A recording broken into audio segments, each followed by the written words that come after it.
인생의 딱 절반, 그 지점에서 갑자기 길이 뚝 끊긴다면 어떤 기분일까요?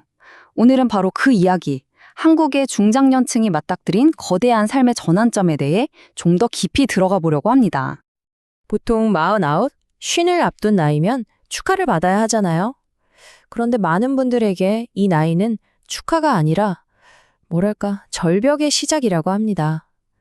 수십 년 동안 정말 앞만 보고 달려왔는데 아무런 예고도 없이 경력이 끝나버리는 거죠. 앞으로 뭘 할지 계획은 고사하고 잠깐 숨 돌릴 틈도 없이요. 자, 그렇다면 이분들에게 지금 당장 가장 필요한 정책 지원은 뭘까요? 중장년층을 위한 일자리 확대 및 맞춤형 재취업 지원. 이게 얼마나 절실하냐면요. 100점 만점에 무려 87.8점. 이 정도면 뭐 거의 압도적인 외침이라고 봐야겠죠. 네, 방금 보신 87.8이라는 숫자. 이게 그냥 단순한 점수가 아닙니다. 바로 이 49이라는 나이를 기점으로 인생에서 중요한 것들의 순서가 완전히 그야말로 송두리째 바뀌고 있다는 걸 보여주는 강력한 신호탄인 셈이죠. 이게 이제 일 그만하고 좀 쉬어야지 하는 그런 계획된 은퇴가 아니라는 게 핵심입니다. 요즘 다들 100세 시대라고 하잖아요. 앞으로 살아갈 날이 50년이나 남았는데 갑자기 마주한 이 상황은 그야말로 남은 인생 전체를 흔들어버리는 그런 낭떠러지 같은 거죠. 자, 이 표를 한번 보세요. 이게 진짜 흥미로운데요. 40대 후반까지만 해도 노후 준비가 3순위였어요. 좀 막연하게 느껴졌던 거죠. 그런데 50대 초반이 되자마자 2순위, 3순위가 뭘로 바뀌었나요? 디지털 격차 해소랑 교육, 훈련. 아주 구체적이고 현실적인 과제로 확 바뀐 겁니다.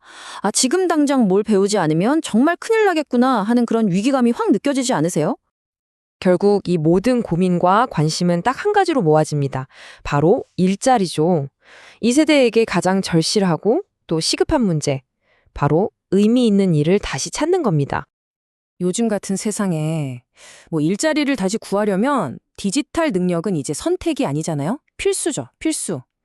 이게 새로운 기회를 잡을 수 있는 생명줄이 되기도 하지만 동시에 많은 분들한테는 넘어야 할 첫 번째 아주 거대한 장벽이 되는 겁니다. 그래도 다행인 건 이런 필요에 맞춰서 여러 움직임이 나타나고 있다는 거예요. 예를 들어 서울 50플러스 포털 같은 곳인데요. 그냥 일자리 찾아보세요가 아니라 경력 상담부터 시작해서 필요한 교육, 그리고 실제 일자리를 연결해 주는 것까지 이 복잡한 과정을 처음부터 끝까지 도와주는 그런 원스톱 지원 시스템들이 생겨나고 있는 거죠. 자, 그리고 이 말이 정말 많은 걸 생각하게 합니다. 시니어 인턴을 고용해본 사업주가 한 말인데요. 꾸준하고 꼼꼼하다, 노하우도 있다, 회사에 큰 도움이 된다. 이게 뭘 의미할까요? 이분들이 가진 경험과 연륜이 회사에 얼마나 큰 자산이 되는지를 보여주는 거죠. 나이가 많다는 게 약점이 아니라 오히려 그 자체로 엄청난 경쟁력이 될 수 있다는 걸 딱 증명하는 말 아니겠어요? 그런데 말이죠. 직장을 그만둔다는 게 단순히 돈 문제가 전부는 아닙니다. 생각해보면 월급이 끊기는 것만큼이나 큰 상실이 또 있어요. 매일 아침 얼굴 보던 동료들, 내가 어딘가에 소속돼 있다는 그 느낌, 수십 년 동안 내 삶의 일부였던 그 관계가 한순간에 사라지는 거죠. 전문가들은 이런 상태를 성공적 노화라고 부르더라고요. 이게 그냥 아프지 않고 오래 사는 걸 말하는 게 아니에요. 활발하게 사회활동을 하면서 세상과 계속 연결되고 그렇게 삶을 꽉 채워서 살아가는 것. 바로 그걸 의미하는 거죠. 그동안은 명함 한 장이면 내가 누군지 다 설명이 됐잖아요. 그런데 그 명함이 사라지는 순간 정말 깊은 공허함을 느끼는 분들이 많다고 해요. 직장이라는 든든한 울타리가 없어진 뒤에 찾아오는 그 외로움, 우리가 생각하는 것보다 훨씬 더 깊고 클 수 있습니다. 바로 이런 외로움이라는 빈틈을 채워주는 새로운 해법들이 요즘 많이 나오고 있어요. 노는 법이라고 4050 여성분들이 같이 여행도 가고 힐링하는 커뮤니티도 있고요. 신홀처럼 50대 이상을 위한 취미 클럽도 있습니다. 이렇게 비슷한 관심사를 가진 사람들끼리 자연스럽게 만나고 새로운 관계를 만들 수 있는 플랫폼들이 아주 빠르게 성장하고 있는 거죠. 자, 이렇게 새로운 사람들을 만나고 새로운 활동을 하다 보면 자연스럽게 또 다른 욕구가 생겨납니다. 바로 배움에 대한 열정이에요. 근데 이게 예전처럼 취업해야 하니까 하는 그런 공부가 아니고요. 내 삶 자체를 더 즐겁고 풍요롭게 만들기 위한 그런 새로운 배움인 거죠. 미국의 로드 스칼라라는 아주 재밌는 프로그램이 있는데요. 이게 딱 좋은 예시가 될 것 같아요. 말 그대로 길 위의 학자라는 뜻인데 전 세계를 50세 이상 시니어들을 위한 거대한 교실로 만들어버리는 그런 모델입니다. 여기서 정말 중요한 생각의 전환이 일어나는 거예요.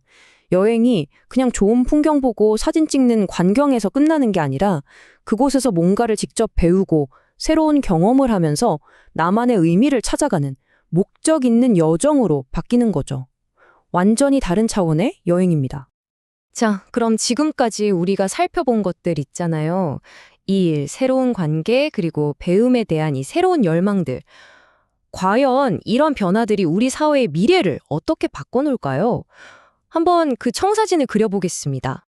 와튼스쿨의 마오로 기엔 교수 같은 전문가들은요, 아예 판 자체를 새로 짜야 한다고 아주 강하게 주장합니다. 예를 들면 이런 거예요. 60대 인턴과 20대 관리자. 좀 상상이 안 가시죠? 그런데 놀랍게도 이렇게 다양한 세대가 함께 일하는 팀이 실수도 더 적고 일 처리 속도도 훨씬 빠르다는 연구 결과가 있습니다. 그래서 그가 제시하는 해법은 아주 명확합니다. 첫째, 5060 세대가 계속해서 새로운 걸 배울 수 있도록 재교육 기회를 줘야 한다. 둘째, 나이 많은 직원을 계속 고용하거나 새로 뽑는 회사에게는 세금 혜택 같은 인센티브를 주자. 그리고 또 젊은 세대뿐만 아니라 모든 연령대의 학습자에게 장학금 같은 재정 지원을 확대해야 한다는 겁니다. 결국 모든 세대가 함께 어우러져 일하는 문화를 만드는 게 핵심이죠. 이 모든 이야기는 결국 우리에게 아주 중요한 질문 하나를 던집니다. 이제 100세 시대가 그냥 먼 미래가 아니라 현실이 됐잖아요.